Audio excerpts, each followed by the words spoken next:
Before we get started, hey there, I'm Jason Linett, and maybe you've heard me say this before. The more we're all successful, the more we're all successful. And the one thing that will grow our hypnosis profession better than anything else is to have more of you out there helping your own clients and thriving in your own hypnosis businesses. That's why I'm inviting you to join our private community, exclusively for listeners of the Work Smart Hypnosis podcast. We have several thousand members in the group, and this is where recent guests of the program share additional resources related to their episode.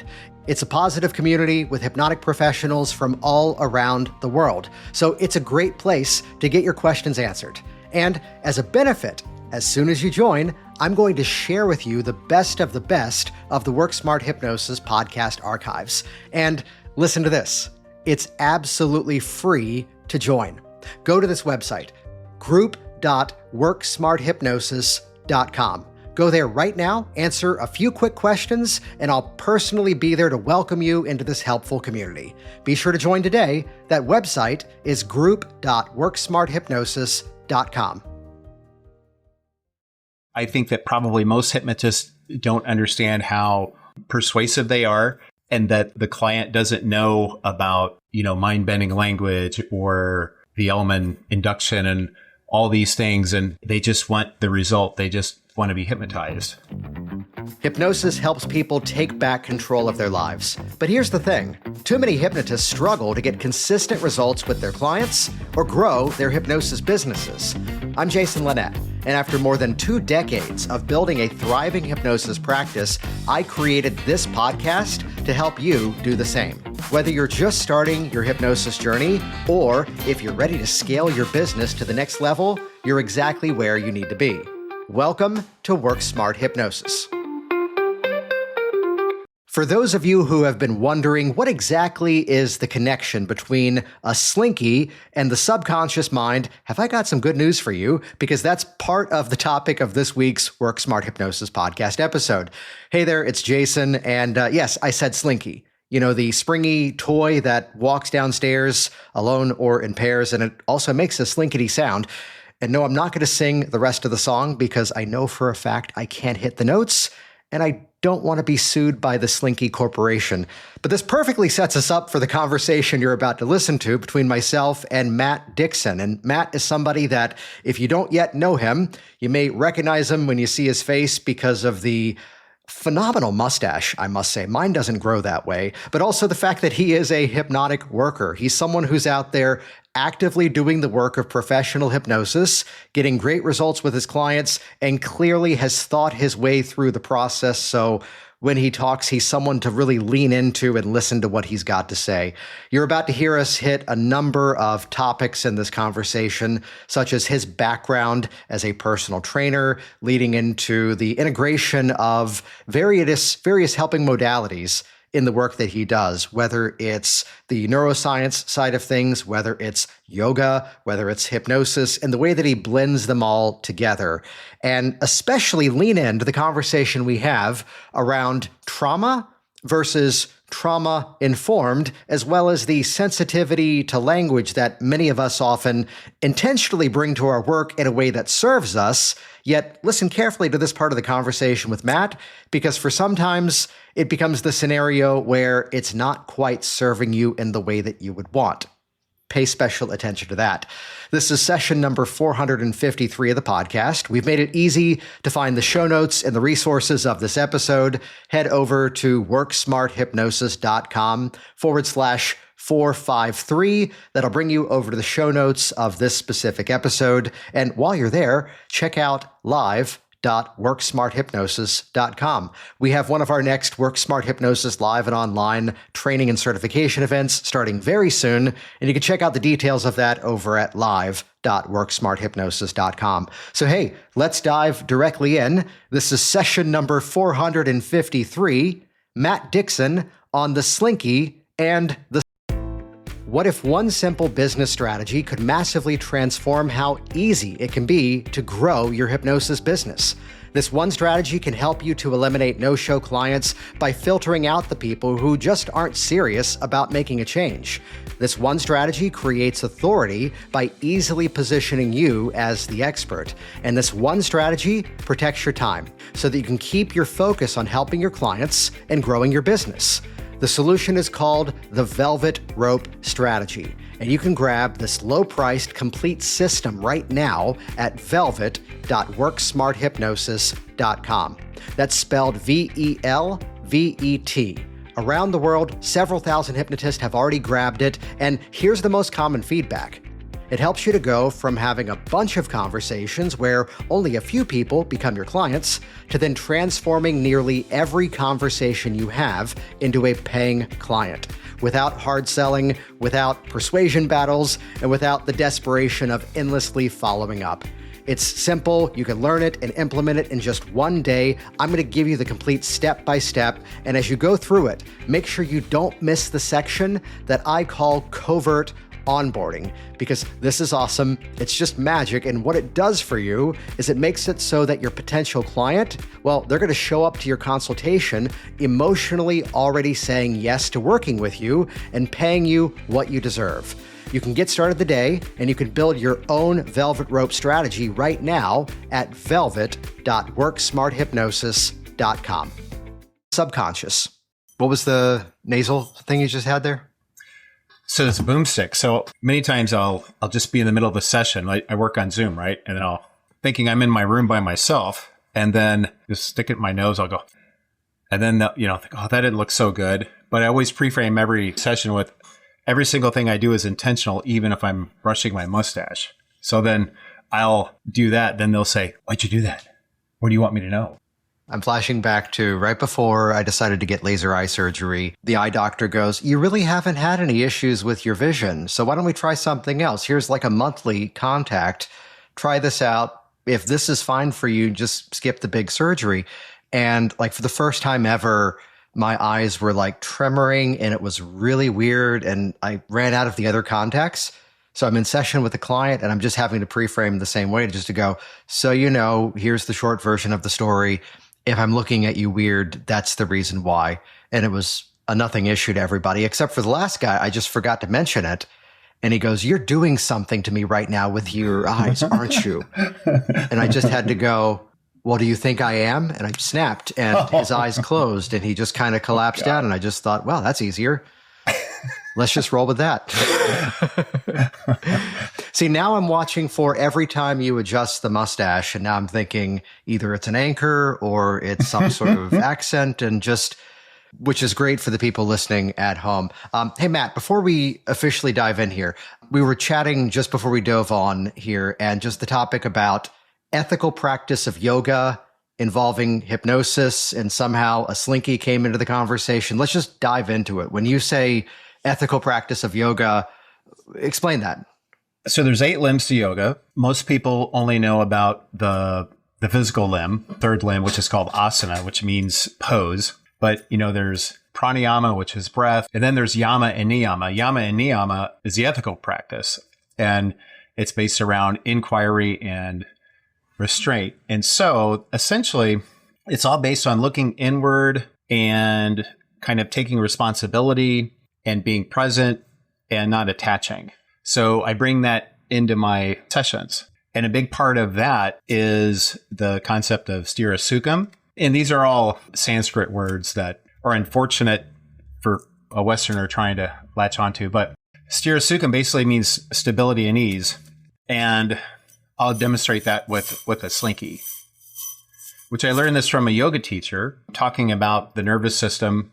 And she said, if you're stressed and you think of a Slinky and it's all compressed, and then you think you got to go from nothing to everything, and then you pull it apart and then it wobbles out like this. And if you pull it too far apart, you'll actually bend it and you'll break it. She said, you want to be in the middle like a Slinky. Then she goes like this, like a sexy Slinky. But she didn't have a Slinky. She just used her hands. And it was sitting there like this going, she completely mesmerized me. And I remembered that.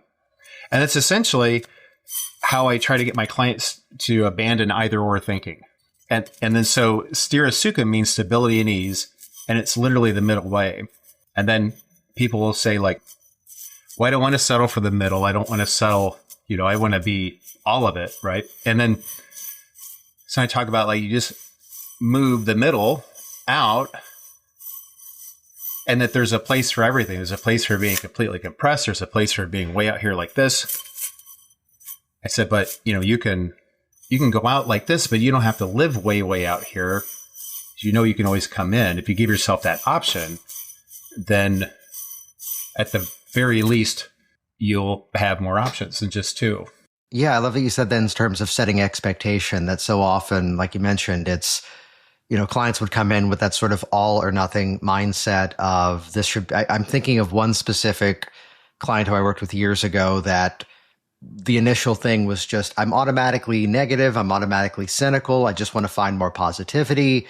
And we're working together and seeing results within that idea. And then it's like the fifth or sixth time we worked together, she kept wanting to add more on. And it was, I thought this would have been going better by now. It's like, well, what happened? She goes, well, I've just been fighting with the insurance company. We were driving on the highway and this truck kind of sideswiped us. The minivan rolled over into the ditch. Everybody was fine, just bruised up and frustrated. I'm like, this is a thing that you should kind of be stressed about. Yeah, right. Yeah. If you were going through this and everything was smiles and high fives, maybe after the moment of climbing out of the van, what are the scenarios that tend to pop up for you where that all or nothing may be part of that expectation, which may be part of that presenting issue too? It's like when a client lives in the shoulds, I should handle that better. I should. And I noticed that before when I was a personal trainer. So I would ask somebody like on a first workout, which essentially is like what we would call a discovery call. I would say, well, can you tell me a little bit about your diet so I'll know where you're starting? And then it'll just be like, I know I should be eating more protein. I know I should stop carbs at 4. I know I should, and I should, and I should. And that's just projecting, an all or nothing. So the result is they just say, oh, screw it. I'm not going to do any of it. Yeah. But now I work with salespeople a lot, and, I help them get out of slumps or, help them if they're afraid to, make their cold calls. And they'll say something like, I want to love making cold calls. Okay, but how about if you're just neutral about it? And then sometimes, Jason, I'll get, if they're staying there, no, I want to love it. This is actually kind of gross. I'll say, oh, well, how do you feel about wiping your ass? Do you love wiping your ass? Tell me about how much you love wiping your ass. But what? No, I don't love wipe. Well, then why do you do it? Why not just not do it? If you don't, then they'll see it. Like, oh, okay, I'm neutral about wiping my ass. I can just be neutral about making my cold calls. So now let's go into this here for a moment. You're not the metaphor, but more specifically, I apologize. Well, I'd share something here, which is that we're going to find meaning inside of it. No, this is one of those topics that, as I've talked about this in other respects, I've had people who almost sort of downgraded some of what I would share. I'm like, well, it's just bringing in a dash of honesty into it that, are you going to absolutely love eating this specific food? But then again, are there foods that we eat that we don't necessarily go, oh, I hate that or I love that? It's just that's there. Exactly. Similar to, there are certain things that we go through. I had someone who was working on a test anxiety. And when I was in the DC area, most of the people who with test anxieties were project managers. I need to get certified to prove I can do the job I've already been doing for 15 years. Mm-hmm. Yay, government rules. But it would be that, oh, I need to look forward to it. It's like, well, here's this one-off thing, and it's the thing that you just kind of get through. The difference is now you're not having this, almost traumatic experience to it. You're actually just getting your way through it. And, we have to go to the bank sometimes. We have to sit on the phone and deal with the insurance company. There's things that we go through in life that are neither amazing or debilitatingly horrible. Yes. But that is a worthwhile respect. That's a worthwhile outcome for certain things. I thought that I was going to teach hypnotic language to yoga teachers because I was a yoga teacher going into hypnosis training. And it turns out that yoga teachers are already kind of hypnotic enough, but so many hypnotists are full of all or nothing. If I'm at a conference, I'll usually try to bring something like that to it. But yeah, there's just going to the bank's a great example. Not every experience has to be like an experience that you want to tell your grandkids about. Not every meal has to be like, chef's kiss. So we've kind of picked up a bit of a hint of the backstory here. So was personal training, then there was yoga, then there was hypnosis, or what was the sequencing here? I was a personal trainer from 06 to 23. And then in 2017, I started my yoga journey, as it said. And then in 2018, I became a yoga teacher. And then in 23, I completed my 500-hour certification training. With hypnosis? I'd always been, fascinated by hypnosis.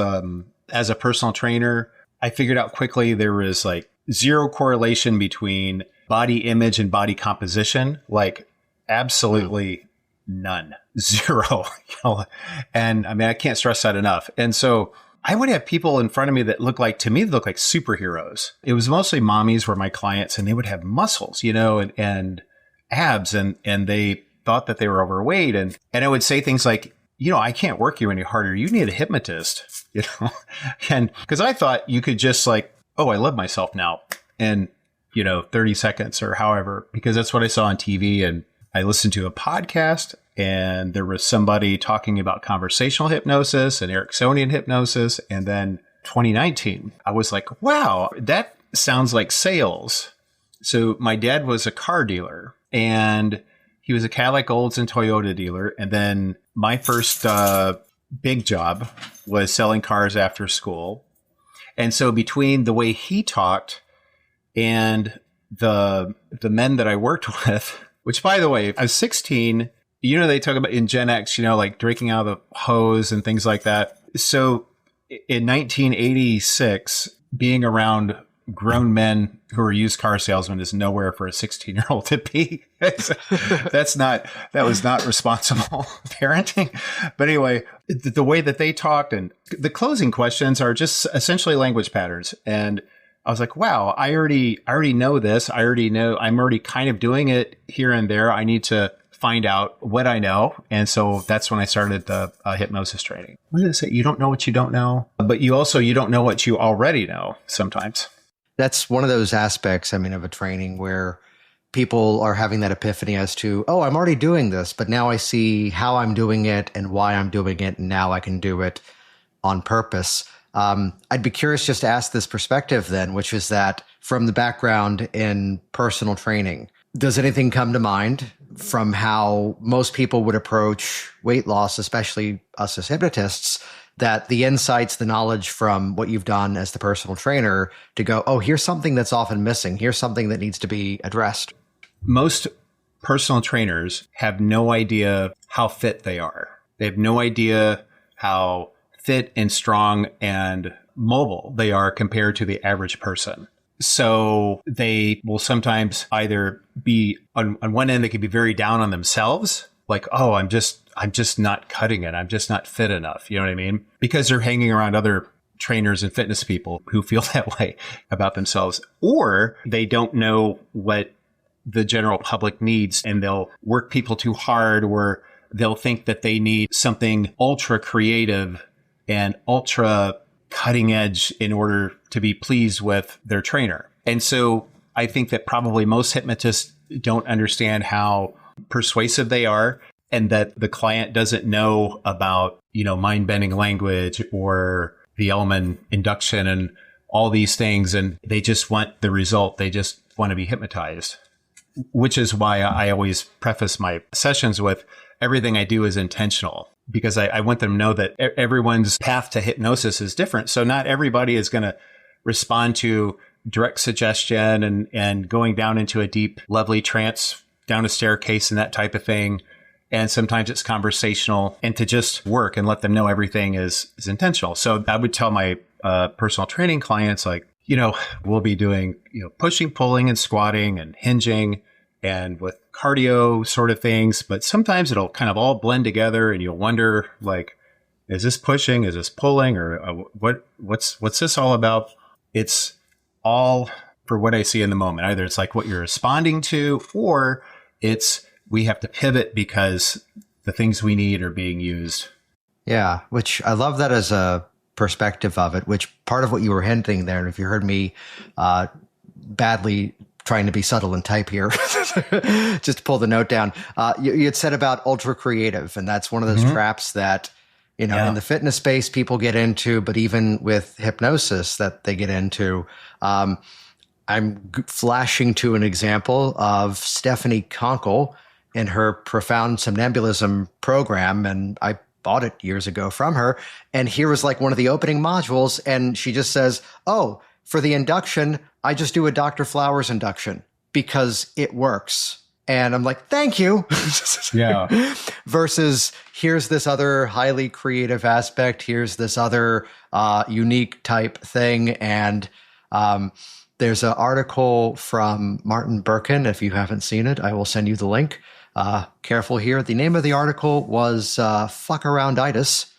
And it was where in his sort of nailing the church thesis to the door moment, it was, here's where I see people putting in effort for the sake of effort and not really seeing results. Yeah. And like there was one example, and he's rewritten this many times over the years. There was one example that used to be in there about someone doing a plank, but with like one of those half yoga Bosu balls, but at a specific incline with a weight plate balanced on their lower back. And the description was, or they could have just done a standard plank for about 10 seconds longer and probably had the same result and didn't need all the props. Yeah. And held it a little harder. Mm-hmm. Yep. Yeah. And correlated over to hypnosis where, well, here's this technique, here's that one. And I was watching in one of the Facebook groups, it's just someone shared the commentary to go, "Oh, well, the client said, if I could just dial that feeling down, this would be easier." Yeah. They just told you you could do control room. Listen to your client. They're going to tell you what they need. And just this simplicity and back to basics kind of mindset of it. I actually had a client who had done a hypnobirthing, though she didn't consider herself a hypnotist, but she had done that for people a few times. And I think I was only maybe a year into it, if that. And I had already worked with her before. We had rapport. I had the authority I needed because, you know, I had everything was there. And she said, "Oh, I've got this going on. And, you know, and here's a script. I just want you to read this to me." I went, "I don't use scripts because blah, blah, blah, blah, blah, blah, blah, blah."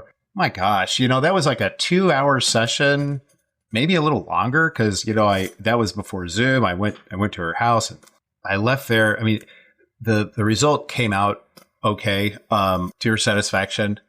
I was just leaving and in my car thinking, why didn't I just read her that script she gave me? You know, that we probably would have been done in like 10 or 15 minutes. And then maybe we would have, you know, chatted a while and then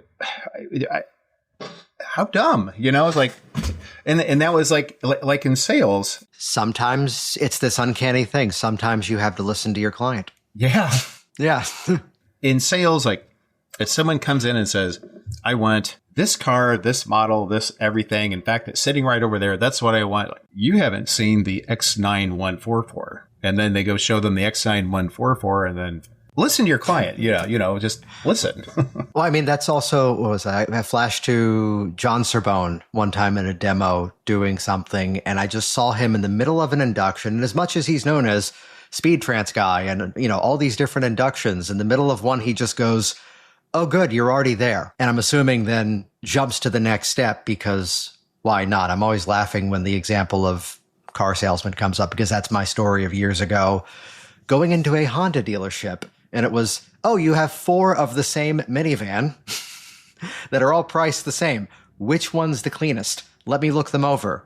"Well, you want something safer." I'm like, whoa, time out. Just stop selling. Just that one.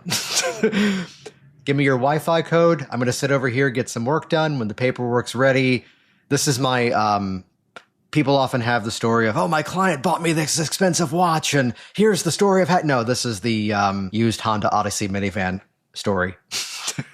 Which, I mean, related to taking things and adding more of the complication. One of the things that I've heard you speak on before is this category of hypnosis and trauma, and then also the trauma-informed language. And I'm just curious to hear, just kind of kick us off with your perspective on that and how you bring that into the work that you do. When I went through yoga training, we got into trauma-informed yoga, and running a trauma-informed yoga class, it's on the schedule as trauma-informed yoga at like 4:00. So there's just certain things that you avoid in order to trigger someone's trauma response, because people with, PTSD and who are highly sensitive are going to come to that class because they feel safe, right? And so if you hear a door, a car door out in a parking lot, you want to acknowledge it to the class. Like in the middle of like a sequence, you're, talking, you'll say like, I hear a car door outside. If their eyes are closed and I stand up, if I'm sitting down, I'll say, you might notice my voice is coming from a different place. I've stood up. You'll hear me walk across the room, that type of thing. Which in general is probably a good idea for anybody. Yeah. And then you avoid authoritarian language, like do this, you speak permissively. Consider the possibility of, which is really cool because yoga language is in itself pretty hypnotic.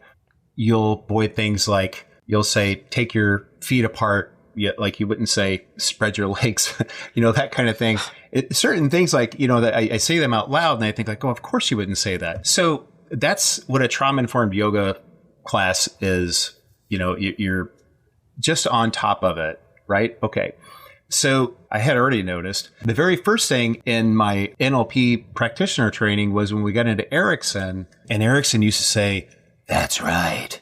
And then they were teaching us to say that and use your hypnotic voice. And I'm like, I'm not going to say that's right. I'm not going to say that. I'm not going to get all throaty and deep because that's creepy. And I don't know, you know what I mean? And that was thank you. Yeah, isn't it? And it, well, there's an anecdote, which this may be a retelling of a retelling. And if it's even just now parody of an original story, still entertaining. But the legend, and I may be getting the name wrong, and the questionable words inside of this was the nickname, but Rexford L. North, the stone deaf hypnotist, who that was what he called himself. And also he was one of the first hypnotists recorded on phonograph. So, on vinyl, you could listen to him. Oh, okay. Except he would do the session in this kind of voice and much louder because the microphone's in front of me and I'm being mindful of the people listening here. But the anecdote was apparently that I have to say it that loud because otherwise I can't hear it myself. Oh, yeah. But it created this sort of unfortunate domino effect to some, which was that, oh, is that how we're supposed to do it? Because all of a sudden there was a recording and it was are we supposed to do it that way? And, it's not to play one school versus the other, but let's go Sharks and Jets and bring in the Elman style here. And it's to, did I just go musical theater and Erickson and Elman at the same time? But it's, it's that ability where when you start conversational, then you have the option to go down into the that's right. And you also have the option to then excite the voice back up. It's not back to the absolutes. Oh, it's all full circle here, Matt. It's not the all or nothing here. Yeah. I'm laughing at this in a very inappropriate way, which is the hypnosis convention or the hypnosis class demo. Does someone have something they want to work on? Oh, I have night terrors. Oh, good. Come on up. Wait, did you just say, oh, good? Which we understand the context. We have a demo we can actually... Anyway, you were saying trauma-informed. That's one thing I really admire about you is your emphasis on hypnotic language. I just love that. And the other thing is like calling a client a subject or, sleep, or I'm going to drop you down into hypnosis. I'm going to put you down. That's just the classic hypno speak, the terms and things like that. They're super patriarchal and they just need to be updated if the person wants to. There you go. Yeah. The last thing you said there, which is that I had people jump on me because I quoted a client who said, well, last week while I was under hypnosis, it was amazing. And since then, I haven't had a single craving. The scale says I'm down 9 pounds. And I had people wanting to chime into the post and go, they shouldn't say under hypnosis. And I go, this was the client speaking. They have just told me they're not bothered by that language. Now, I'm usually not going to introduce it, yet if they bring it up and they're fine with it, then I'm not going to jump on them and go hypno-conference on them. Yeah, exactly. I said put you down. I meant like put you under, but... Yeah. The proper term is that you hypnotize them so deep they go up to a farm upstate to then run around and play. Yeah. Too dark? And so, exactly. But I probably shouldn't have laughed at that, but like I'm looking at you and your face lit up when you said it, and that I'm having a good time. So I'm laughing at inappropriate things as well. Well, it's to the trauma-informed side of it. I was wondering if, and this is something that I've been running into more frequently now with people, in the business consulting side of things, which is that, well, like attracts like, and that audience who is responding to trauma-informed. I'm just curious, that wasn't, and I'm assuming that wasn't necessarily towards a specific deliverable outcome. Attend this yoga session, and by the end of it, you will X, Y, Z. It was instead something more about more of the Western expectation of yoga, I'm assuming, just with this little filter of it to go, let's be aware. I want people to be aware of it because like there's other things that I think are a little problematic, like, and this is even before I became a trauma-informed yoga teacher, your unconscious mind. I'm like, I'm not going to say that. I'm a large guy. I'm not going to say that to someone smaller than me. It's not nice, and this is why I want to bring awareness to it. Because the first presentation I gave on this, there were so many questions about like, what about street hypnosis? What about, that kind of thing probably can't be trauma-informed. It doesn't have to be trauma-informed. But if you're in a session and either, we look for abreactions, right? But sometimes, you could just at any moment, rapport is gone. You've lost them and you don't understand why. And that happens, right? And then many times the hypnotist might think like, well, they just weren't ready. Maybe you triggered a trauma response in them. And also on top of that, though, that potential trauma response is not always directly linked to the issue that they came in for. No. And I mean, quick anecdote to this is, and there's parts of the story, I'm going to get emails, there's parts of the story that I don't have the details of. I'm reporting back what she said to me, that weight loss session, and I should maybe not mention that she had a very particular last name, this client, to which I saw that and went, any relation? And she goes, yeah, he's my older brother. I'm the funnier one. So famous comedian. We'll leave it at that. So we're doing the weight loss session, and in the middle of the session, she burst out crying. And this is where one school of thought in hypnosis would go, ooh, the abreaction, let's follow it. Let's see what the initial sensitizing experience is.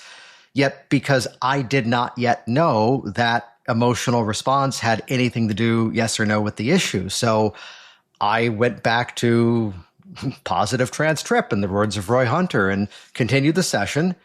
End of it, she goes, oh, that was weird, that moment where I started crying. And I just asked the open-ended question, what do you think that was about? She goes, I suddenly heard the ambulance driving by outside. And I remembered, again, I don't have the details. I remembered back to about 20 years ago when my husband was having a heart attack and they wouldn't let me ride along in the ambulance. I had to follow along in the car behind. He passed away on the way to the hospital. I never got to say goodbye. Oh, man. And this is where, again, traditional school of thought sometimes would be, oh, that's where the problem starts. Next, comedian family. Next thing she said, just put a button on it to go, oh, that's so, her words, oh, that's so weird because I was fatter then than I am now. Huh. So what are we doing next week? I'm like, wait, what? Where again, from one of my original schools of thought would be, we have to follow this. And, whether we want to put, I don't even want to put labels of compartmentalizing or covering up, but it's that wasn't, simply put, that wasn't the thing that she was hiring me for that day. Yeah. And that response was not from the experience, and she lost the weight. She kept it off into the story as part of here. It's from there. It's that this did not necessarily correlate.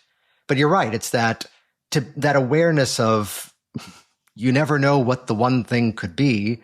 And if I could just share a quick strategy on this one here, it's that just sometimes if I feel the need that this might be beneficial, like in an intake, I'll just kind of have that moment of a little bit of acting to look over what I've written out and go, just scanning through everything I wrote down here. And just one simple question. There might not be an answer. And I'm intentionally on Zoom, not making eye contact until the moment of the deer in the headlights to go. I'm just looking through all my notes here and just, there might not be an answer, which is okay. Is there anything I haven't asked about that I should have asked about? Oh, that's okay. That's a great question. And it's where something may come up, and it, again, may or may not be correlated. Very often it's no, I think that's pretty much it. But we just find that sort of moment where it's at least, let me use the phrase, they're being seen. It's that moment of at least showing that, hey, I care, and let me just check in anything else. And again, majority of time, I don't get any response to that. So then for the work that you do, has it informed the way that you work any differently? I know this from sales, and I know it from, from personal training, but now I know why, after the trauma training. And we had lots of it from being foster parents. We were foster parents as well. But, I know to not lose rapport. And now I know that sometimes you lose rapport if a person just automatically just doesn't like you, or it doesn't have to be an extreme thing. It could just be that like, oh, something happened. I lost them somehow. Like we were going great, and then we're no longer going so great. And that could have easily been saying the wrong thing that triggered something. Imagine yourself going down a staircase. Oh, that's where I used to hide from, my babysitter who used to, you know what I'm saying? And so I'm very aware and a little more sensitive. So I speak more permissively. And honestly, I think that is getting people trancier a little faster than before. And the reason I think that, and I'd love your opinion, is in yoga, instead of saying like, lay down, you would say, find your way to your back body, And so if a person hears lay down, they've heard that a million times, but they say, find your way to your back body. Like, oh, my back body. Oh, okay. Well, that's, yeah. And so they hear it differently. And then as I'm calibrating, I'm looking for those little moments of like, oh, so I'm fluttering my eyes and, oh, okay. Like you can tell something's landed, and then when you go from like the first training I had was like, it wasn't script based. It was reading an induction as a script. And then it was a Krasner method. Yeah. There was this walkthrough script to put them to go into trance, and then the rest is conversational. But I just thought there again, it goes to sales and it goes to personal training, is pay attention to the person in front of you. Well, I'm listening to that. Does that make sense? I feel like No, it does. And it's really, it's being in the moment. It's just kind of measuring in, like, this sounds esoteric to somebody who's brand new to all of this, which is that, there's moments I talk about, which is that, you can kind of tell in the session how well it's going. And then also you can tell when you reconnect with the client for the next week, if it's, in person or even it's online, how just by opening up that perception and observing the body language, how they speak, you kind of already know how the week went, and you already kind of know what kind of session you're about to get into there. And it's the beauty of it. It's the part that's potentially frustrating to somebody who's kind of new to this. I'm curious to ask if in these moments where the rapport may slip away, if you have any sort of go-to strategy to kind of bring that back on. I'll say the same thing. If I notice a positive reaction, I'll go like, oh, what just happened? And I'll try with something like that. But I won't say like, what's wrong? Yeah. Or are you mad? It's usually like, oh, what was that? Because I'll say that if they go, like a positive thing, I'll say, ooh, what was that? But if I see them kind of shrink a little bit, I'll say, oh, what was that? And then I'll see what the response is. Usually, I really think it's a body language type of thing. You know, I'm projecting openness and safety. So even if I, you know, inadvertently say the wrong thing, and we'll all do that, no matter how much training we've had, you know, hopefully they'll read that, okay, I'm still in a safe place, and then maybe they'll open up. The first thing that came to mind here is the theater background I used to have. And here's where the actor would, moving something around on a table, and maybe a book would fall on the floor. And then the amateur actor more likely would be the one to try to play the game of, if I don't look at the book, no one else will. Oh, yeah. And then now people in the audience are playing the game in their mind of going, is that supposed to happen? Is that supposed to be there? I'm thinking of a production where it was empty. There was no coffee in the coffee mug, yet it fell over, and then it at least broke cleanly into like 4 or 5 pieces.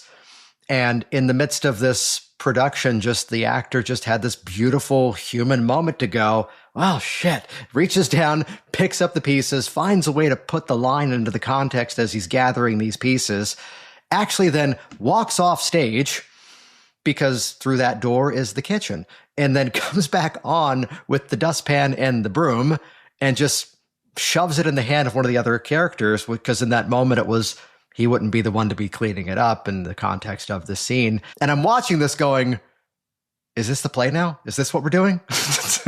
Luckily, world premiere, and people didn't know it was supposed to go one way or the other here.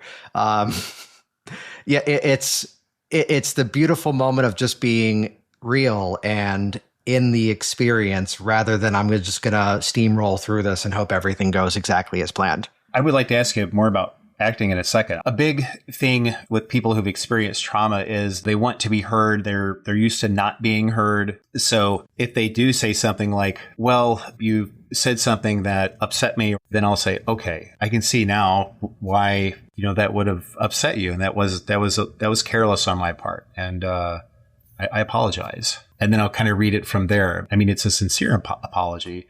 The one thing I'll never do is like say, oh, well, that's part of it. I have to ruffle you up a little bit. With trauma people, it's different. They're used to feeling unsafe. That's essentially having their autonomy taken away. So I do everything I can to give that back to them in the moment. And if this has never happened to where I've had to like, you know, stop a session and you know, pick it up later, but I would.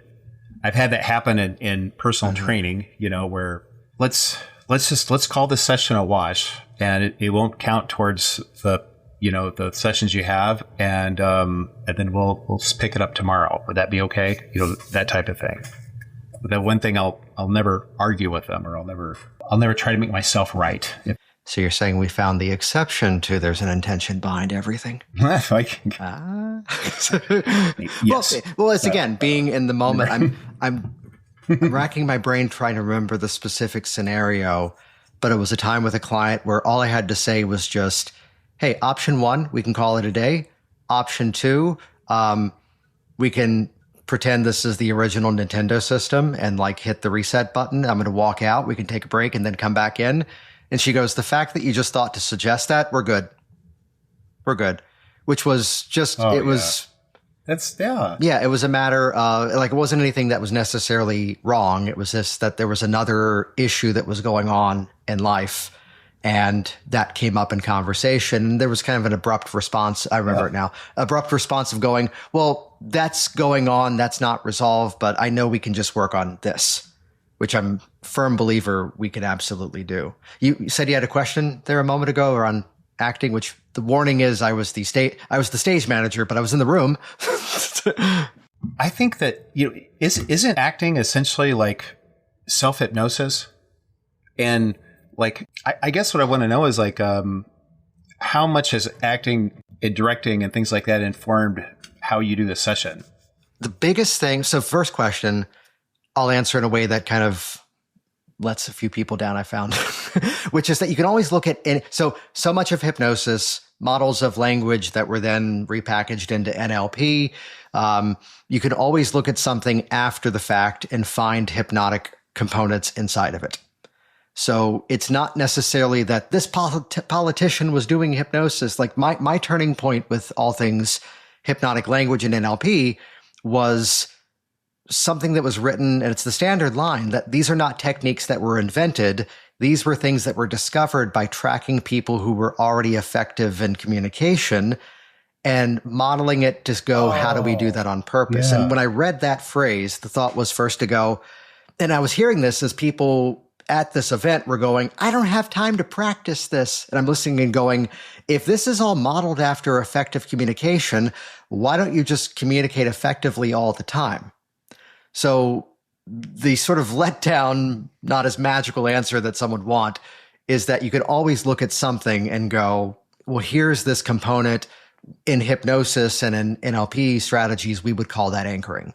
Here's this, and we would call that compounding. I mean, Martin Luther King Jr., I have a dream. The repeated stem is the linguistic strategy, but from our perspective, we'd go, that's compounding. That's repetition. Oh, he's doing a Jerry Kind direct drive. Maybe. We can always find these correlations to it. I would say there's a split answer, which is there were actors who I worked with that, and I wish I remembered where to find this clip. There was this interview one time with Bryan Cranston. So Malcolm in the Middle, Breaking Bad. And I think it was Conan O'Brien interviewing him. And the question was, so like method acting, you're really accessing a real emotion. You could cry in a matter of seconds. And then he starts doing it within moments. And it's this, whoa. And if I remember the moment right, and I may be switching the interviewer, I know it was Bryan Cranston, but there was this moment of, oh, what is it you're accessing? Oh, we're not going there. Oh, is that still a problematic feeling? No, I'm completely over it, but at least I can still channel what it felt like in that moment. Yeah. So part of the improvisational aspect of even dramatic acting was just getting used to accessing that emotion. Meanwhile, here's the other school of thought, there's more than just these two, that they could just turn it on. And they weren't necessarily accessing anything. They had just become that emotionally flexible. So it kind of goes to the same answer, I'd say, in my opinion, which is that, again, there's things that are related to it. There's things that we can always correlate. For some, it's this completely out of body. And this is probably why I didn't last in that career. The actress backstage, I feel bad about the story, but she's emailed me since going, you made me less of a burden backstage because you made fun of me. She's backstage, she's freaking out, and she's going, I need the backstage crew to not ask me questions while I'm backstage. I just can't be interrupted because I need to stay in character, and just anything about where's this prop or where's this item or do you know where this actor is? It pulls me out. You can't do that to me. And I was the one just letting her go to then eventually go. So Ophelia in the 1500s had an iPhone. And I just see the gears turning and she goes, shut up. But she emailed me years later, and she's someone who now I'll leave the name out. If I mention movies or TV, you'd go, oh, that person. And she goes, it kind of forced me in that moment to kind of be able to, one, still continue the artistic work, but at the same time, two, still be collaborative, because at the end of the day, I'm an actor, I'm wearing a costume, I have to hang the costume up at the end of the night. And she said, one other thing you said that stuck with her, what I said that stuck with her was that you can't be completely in the character 100%, otherwise you'd fall off the stage. Fall off the stage. Yeah, and here's this moment of this incredibly touching moment of the play, but the actor brain still has to be the technician. And remember, my foot has to land on that green piece of tape because that's where the light will be focused and my face is actually there. So willing suspension of disbelief in some way. So there's this blend of the two, yet I would say they're going somewhere. They're accessing something hypnotic, but not necessarily hypnosis, if that's a fair phrase, depending on the actor, depending on the school of thought. The same as, we can get swept up into an experience, but are we 100% absolutely there? I feel as though that actors can do like anything. They can be anybody they need to be in any moment if they understand. They have that skill. They use it all the time. You can use it off the stage as well. And some of the most flexible people you'd ever meet. Yeah. In yoga, we say, on the mat or off the mat. Yeah. Yeah. Did you say not the most flexible? No, it brings up a greater flexibility in their life in terms of what they're able to do and what they're able to create.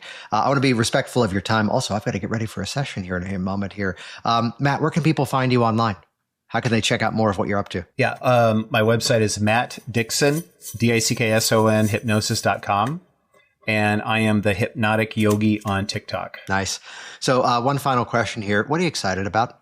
This is going to sound cringy. I'm excited to keep doing hypnosis and get better. I really, really enjoy it. I'm excited about going to conferences, and I'm excited to talk about it. I love change work. I just love it. Hey there, it's Jason. And in these final moments here together, I've got to spend a few moments and we're going there. We're going to talk about the Slinky a little bit further, which I just throw this idea out there. In my background as a magician, I forget who it was that wrote this in one of his books all the way back to the 1920s or so, if not earlier than that. He would say that every time you add a prop to your act, you cheapen what you do. Now, that was a magician speaking to an audience of magicians, and I'm going to guess here, it might have been Theodore Anneman, and he was speaking to the narrative of the people who are mentalists, the magician mind readers. And perhaps, if the person's on stage performing that kind of act and they say, think of the name of your pet when you were little, was it this? I mean, that's amazing. But the moment you start to add apparatus, such as a colorful envelope or a specific type of pen or a specific electronic writing pad, you can start to see the idea behind that metaphor. But then again, this podcast is the Work Smart Hypnosis podcast. This isn't the Work Smart Magic podcast. I haven't been in that world now for well over, at this point, 18, 19 years. However, let's talk about the Slinky. Let's talk about toys. Let's talk about props. What are the things that you can bring into the work that you do that serve a benefit of taking concepts that your clients might not yet be familiar with, hypnosis, hypnotherapy, subconscious mind, and instead begin to explain them in a way that's now much more approachable? I mean, easy example, and not quite a toy, but still, I'll say it's a prop. At one point in my office, I had the classic image of the iceberg hanging on the wall. And that was a thing that I could point to and reference as a way of explaining things. I don't know if there's a specific brand of these things, but some of you know what I mean when I say the expandable, the plastic sort of toy that expands and contracts as you move your hands. I know it's something that Carl Smith makes use of. I know it's something that a lot of others have made use of as well. But it's a great way of kind of explaining how the mind can be open to new ideas, or it can be closed off in the power of the subconscious mind. Or even go back to the older recordings of Jerry Kine talking about an increasing thirst for water as he would pour water from one plastic pitcher to another as he had a hypnotized client in the chair. I don't know how the client could listen to that and not have to go pee. So I just sort of take these final moments here just to bring a sense of play and a sense of experimentation to the work that you do, and just simply pose the question, what are the toys and gadgets and props you could possibly add to what you do to further expand upon the client experience so that now there's a memorable reason as to how hypnosis works, why it works, and even better, why it works so quickly. Thank you for listening to the Work Smart Hypnosis podcast with Jason Linett. The more we're all successful, the more we're all successful.